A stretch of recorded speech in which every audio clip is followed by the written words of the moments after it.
En retrouvant la première division, le Critérium des Cévennes a sûrement réparé une injustice. Il vient récompenser ainsi le public le plus passionné et le plus connaisseur de France. Un public qui est venu en masse pour voir les deux animateurs du championnat, François Chatriot et sa Maxi Turbo, et Didier Auriol avec sa Métro 6R4. Au départ encore, Bernard Darniche au volant de la Lancia 037 de l'écurie Chardonnay. Darniche qui sert de trait d'union entre la vieille garde et les jeunes loups emmenés par Yves Loubet, le Bonaparte du groupe A.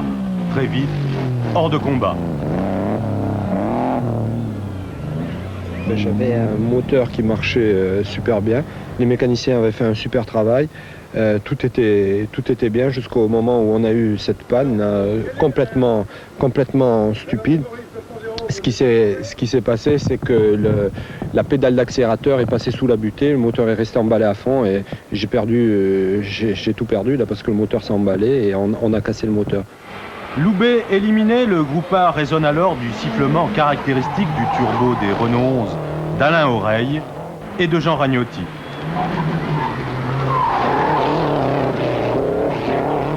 Autre engagé de marque, la Ford Sierra Cosworth de Christian Rigolet, qui fait ici ses premiers tours de roue et qui renoncera rapidement, embrayage défaillant.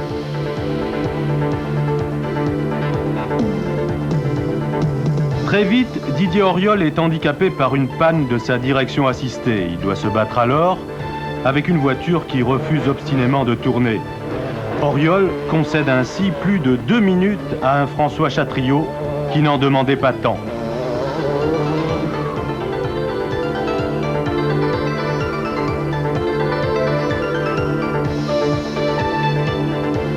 Darniche, lui, n'est pas vraiment dans la course.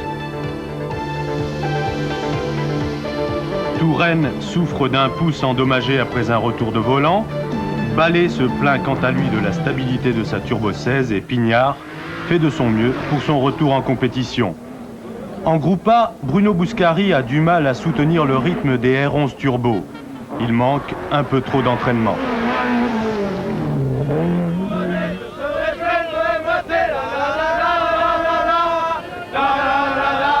Si bien qu'à la tombée de la nuit, la bataille fait rage dans tous les groupes et le public peut se passionner pour un rallye de toute beauté. Après avoir percuté un renard, Chatriot domine tout de même la situation. Devant Auriol, toujours aux prises avec une direction délicate. Il n'arrive toujours pas à tourner, comme on peut le constater ici, à l'épingle du Ré.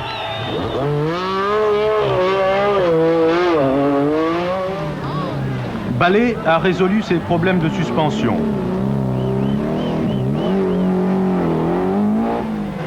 Et Alain Oreille a pris le commandement dans le groupe A.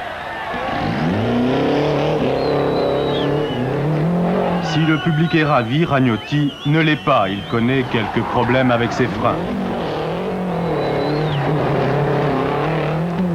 À la cravache, Touraine vient ravir la 3e place à Ballet, alors que Pensiatici commence à faire la loi en groupe N.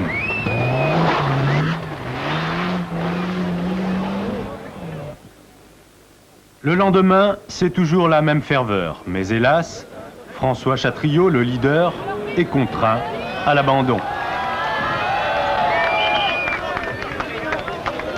On a vraiment un manque de chance incroyable, c'est que hier soir, ils se sont aperçus qu'il y avait une petite fuite sur un des paliers du turbo. Ils ont donc décidé de le changer par sécurité. Ils ont monté un turbo neuf et le turbo neuf a cassé, sans doute, enfin neuf ou révisé, je sais pas, et il a cassé. Auriol hérite ainsi d'une victoire qu'il n'espérait plus. Ragnotti termine fort et s'impose en groupe A. On a eu des petits problèmes de frein, alors ça nous a fait paraître regardé, mais on était un peu moins vite que prévu. Et là, aujourd'hui, on n'a eu aucun problème, très bon freinage, la voiture qui a très bien marché et on a pu remonter sur la famille Oreille. Nouvelle victoire de Pensiatici dans le groupe N et pour Auriol, c'est le triomphe. Sans le problème de François Chatriot, étant donné que j'avais perdu 2 minutes dans la première étape, il était à la régulière impossible pour moi de revenir sur François. Tout au plus, j'aurais pu lui prendre 1 minute, mais pour moi, ça aurait été impossible d'aller remonter 2 minutes. Et maintenant, pour le titre, c'est presque dans la poche. Maintenant, on se retrouve leader, je pense, avec 18 points d'avance. Ce qui veut dire que pour moi, le VAR, en aucun cas, il me faudra attaquer. Ça sera un rallye où on va regarder les manos, où on va surveiller la mécanique. Ça va être très dur, je crois.